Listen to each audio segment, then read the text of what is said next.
Dans les prochains jours, les 400 000 inscrits. Encore, mais c'est un logiciel étant sur le stand du ministère de la communication, mais aussi la personne. Bonjour Stéphanie. Bonjour. Stéphanie Devancé. Oui. On se croise souvent dans les colloques, dans les séminaires, et chaque fois que tu interviens, tu te présentes comme étant chargé de mission ou en mission auprès d'une organisation syndicale. Tu es enseignante, mais chargée de mission avec une mission quand même particulière. Le numérique dans l'éducation. Donc, comment tu te présenterais là? Plus précisément, conseillère technique.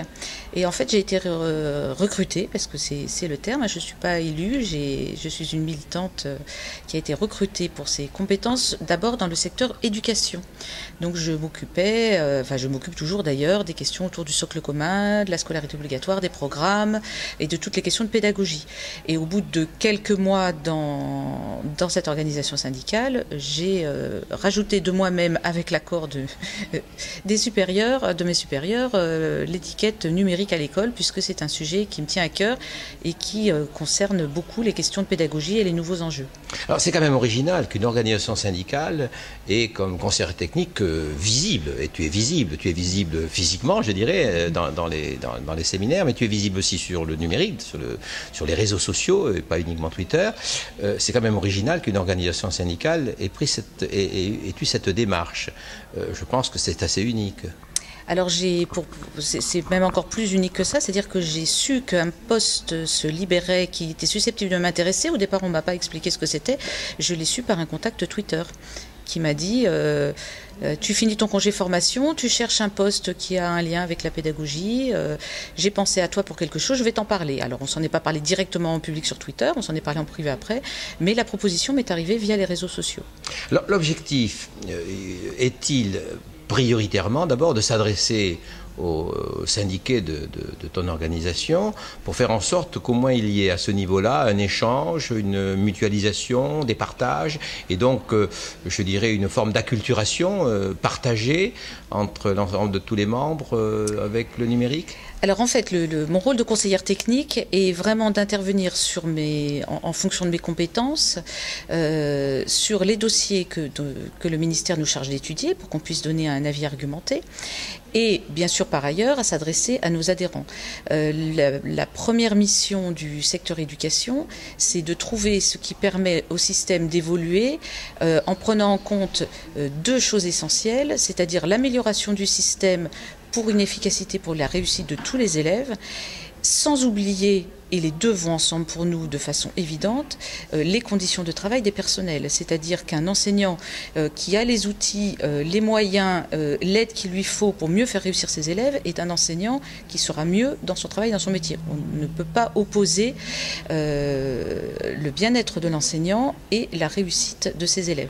Je sais que certains syndicats se positionnent sur la défense des personnels, point, c'est leur choix.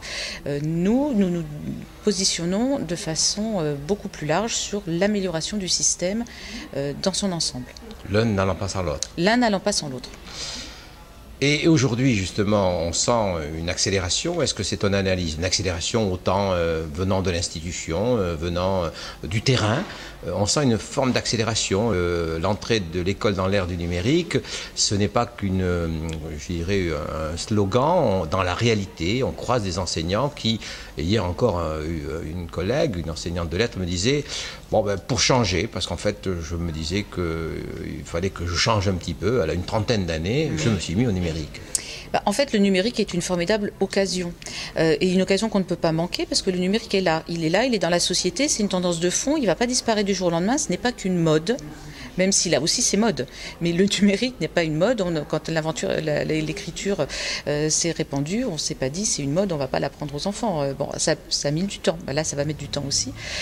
Donc on ne peut pas envisager l'école sans le numérique et en tant qu'organisation syndicale, on veut faire évoluer l'école pour qu'elle soit plus efficace et plus en phase avec son temps. Donc évidemment que le numérique arrive dans le paysage. Et c'est un levier formidable parce qu'il réinterroge complètement notre métier comme il réinterroge d'autres métiers et d'autres secteurs. Les enseignants ne sont loin d'être les seuls impactés par le numérique. Et ça nous oblige à repenser ce qui est au cœur de notre métier, c'est comment faire réussir nos élèves en utilisant tout ce qui est à notre disposition, y compris le numérique. Et le constat aujourd'hui? Le constat aujourd'hui, c'est que c'est long. On est en décalage par rapport aux usages qui se font dans la société en général et dans les foyers des élèves. Entre ce qui se passe en classe et ce qui se passe chez eux, il y a souvent un gros écart. Et c'est d'ailleurs assez embêtant parce que ceux qui ont tout ce qu'il faut chez eux, et comme équipement et surtout comme usage et comme accompagnement de la part de leurs parents, ont un vrai plus par rapport aux autres. Et si l'école ne s'en mêle pas, on ne peut pas tenter de combler un petit peu cet écart. Donc il faut vraiment s'y mettre comme on peut. Et c'est pas toujours facile.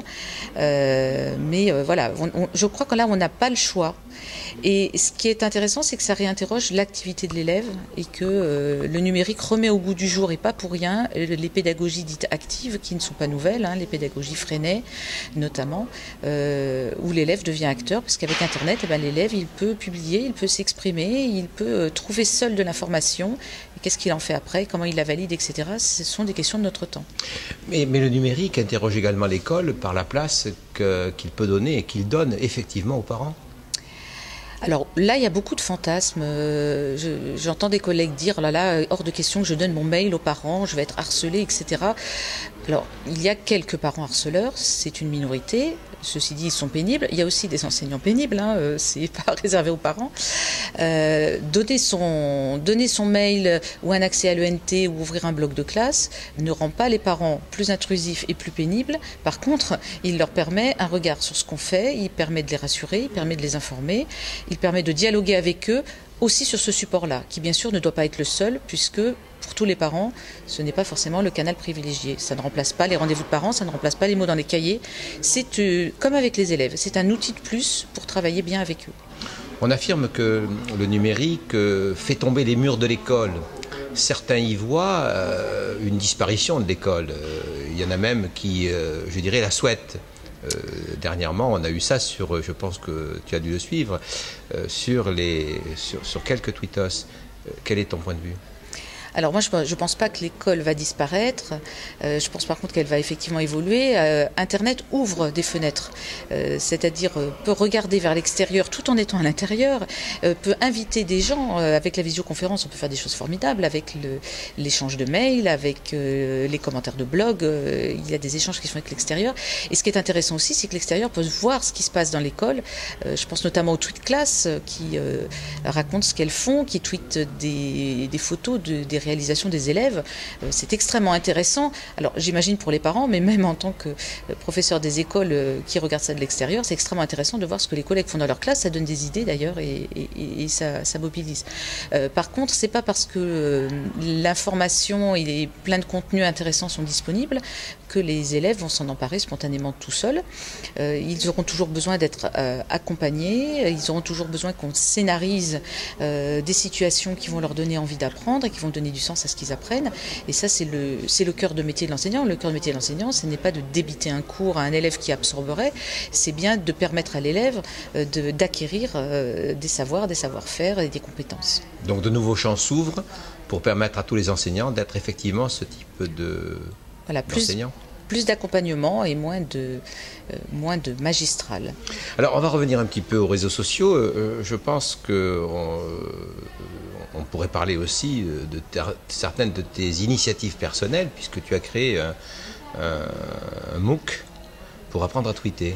Oui, il se trouve que je suis depuis plusieurs années très active sur Twitter et j'ai pas peur de dire que Twitter a changé ma vie. J'étais auparavant quelqu'un de timide et de réservé. Je n'étais pas très à l'aise en société. Je suis toujours d'ailleurs pas forcément très à l'aise, mais le fait de rencontrer les gens avant sur Twitter, je suis beaucoup plus à l'aise à l'écrit qu'à l'oral, me permet un abord beaucoup plus facile et contrairement à ce qu'on croit, à ce que croient certains, parce que c'est quand même une idée qui est moins répandue maintenant, les réseaux sociaux n'isolent pas, mais peuvent être un premier pas de rencontre et de prise de contact. Et je n'ai jamais rencontré autant de gens in real life, dans la vraie vie, que depuis que je suis présente sur les réseaux sociaux. Et j'ai envie que d'autres puissent découvrir cet outil. Alors, il y en a d'autres, je ne prétends pas que Twitter répond à toutes les problématiques et correspond à toutes les personnalités, mais je pense que beaucoup de gens passent à côté parce que ça a l'air compliqué, il y a des codes, et quand on arrive sur Twitter et qu'on n'a pas un réseau de départ, on est tout seul et on crie un peu dans le désert, et beaucoup de gens s'inscrivent, essayent et ne comprennent pas ce qui se passe et partent avant d'avoir compris que ça pouvait être intéressant.